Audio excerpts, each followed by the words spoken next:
قریش کے اعلیٰ گھرانوں کے چشم و چراغ نوجوان وہ آ رہے ہیں، محمد کے ہاتھ پر بیعت کر رہے ہیں، اسلام لا رہے ہیں صلی اللہ علیہ وسلم۔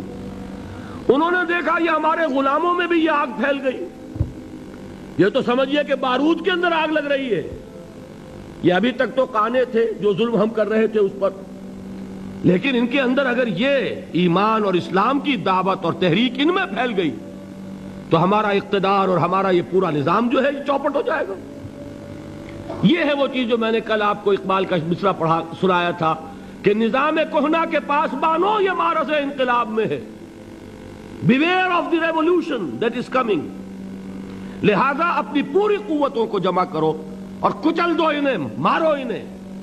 یہ کام شروع ہوا ہے سن 5 سے، بلکہ 4 کہنا چاہیے، 4 سے لے کر 12 تک 8 برس اس کو کہتے ہیں پرسیکیوشن، فزیکل پرسیکیوشن، تشدد، مار پیٹ، جلانا، دہتے ہوئے انگاروں پر لٹانا، فاقے رکھنا، بھوکے رکھنا، ان کو ڈال دی گئی زنجیریں، گھروں میں بند کر دیا گیا نوجوانوں کو۔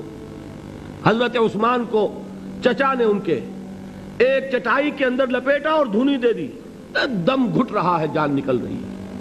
حضرت مصعب بن عمیر رضی اللہ تعالی عنہ، وہ نوجوان 200 درہم کا جوڑا ان کا سل کر آتا تھا شام سے تیار ہو کر، لباس معطر ہوتا تھا، جدھر سے نکل گیا پوری گلی جو ہے وہ معطر ہو گئی، انگلیاں اٹھ رہی ہیں، وہ جا رہا ہے مصعب، یہ خوشبو اس کی ہے۔ اس مصعب کے ساتھ کیا سلوک کیا؟ باپ تو مر چکا تھا، ماں نے پالا تھا، دولت بہت چھوڑ کر گیا تھا باپ، لہذا ماں نے بڑے ناز و نام میں پالا، بڑے لاڈ پیار میں، 200 درہم کا جوڑا تیار ہو رہا ہے۔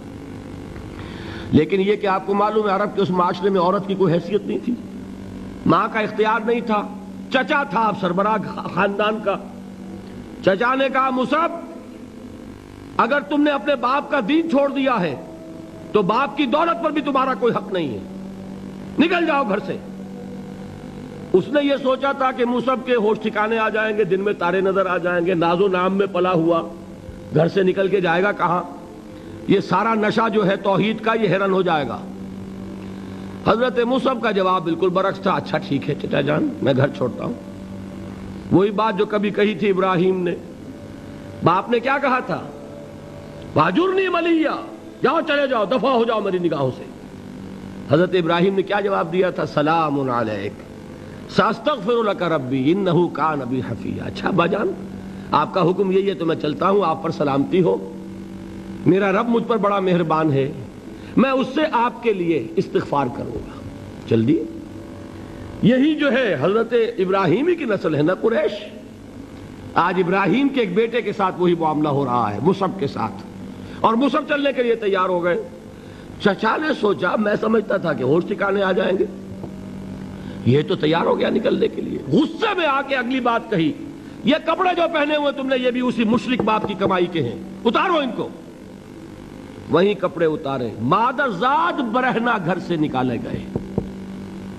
ماں کے پاس پہنچے، ماں نے آنکھوں پر ہاتھ رکھے، مصعب کیا ہوا؟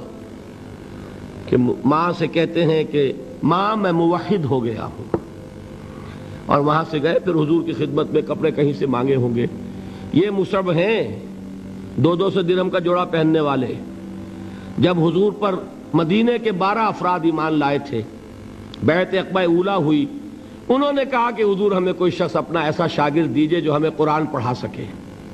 حضور نے حکم دیا مصعب جاؤ، اب مدینے جاؤ، یثرب جاؤ، یثرب والوں کو قرآن پڑھاؤ، انہیں تبلیغ کرو۔ مصعب گئے ہیں وہاں، 1 سال کی کمائی 75 افراد لا کر حضور کے جھولی میں اگلے سال ڈال دیے کہ حضور یہ میری 1 سال کی کمائی ہے۔ 72 مرد 3 عورتیں، انہوں نے وہ بیعت کی تھی، بیعت عقبہ ثانیہ، جس کے الفاظ کل میں نے آپ کو سنائے تھے، بایعنا رسول اللہ صلی اللہ علیہ وسلم علی السمع والطاعت فی العسر والیسر والمنشط والمکرہ وعلی اثرۃ علینا وعلی لا ننازع الامر اہلہ وعلی ان نقول بالحق اینما کنا لا نخاف فی اللہ لومۃ لائم۔ یہ 72 مرد تھے مدینے کے جنہوں نے یہ بیعت کی۔ پھر انہوں نے ریکویسٹ کی کہ حضور اب آپ ہمارے ہاں تشریف لائیے، ہم اگر یہ مکے والے وہاں حملہ کریں گے تو ہم آپ کی حفاظت کریں گے جیسے کہ اپنے اہل و عیال کی کرتے ہیں۔ بہرحال وہ مصعب بن عمیر ہیں جو غزوہ احد میں شہید ہوئے، اور جب شہید ہوئے تو ان کے جسم پر صرف ایک چادر تھی۔ ایک بات تو یہ نوٹ کیجئے، موضوع سے ذرا بات تھوڑی ادھر ادھر جا رہی ہے، لیکن یہی چیزیں ہیں اصل میں کہ جو ہمارے دلوں کو منور کرنے والی ہیں نور ایمان سے۔ وہ علم بردار تھے غزوہ احد میں، جھنڈا مسلمانوں کا ان کے پاس تھا۔ ایک ہاتھ پر ایک شانے پر وار پڑا، ہاتھ کٹ گیا، دوسرے سے تھاما، دوسرے پہ کٹ گیا، اب دونوں حصوں کے بچے ہوئے ٹکڑوں سے جھنڈے کو تھاما، گرنے نہیں دیا، یہاں تک کہ شہید ہو گئے۔ گرے ہیں تو جھنڈا گرا ہے۔ شکل میں حضور سے بہت مشابہ تھے، خبر اڑ گئی کہ محمد شہید ہو گئے صلی اللہ علیہ وسلم۔ یہ مصعب بن عمیر کا واقعہ ہے۔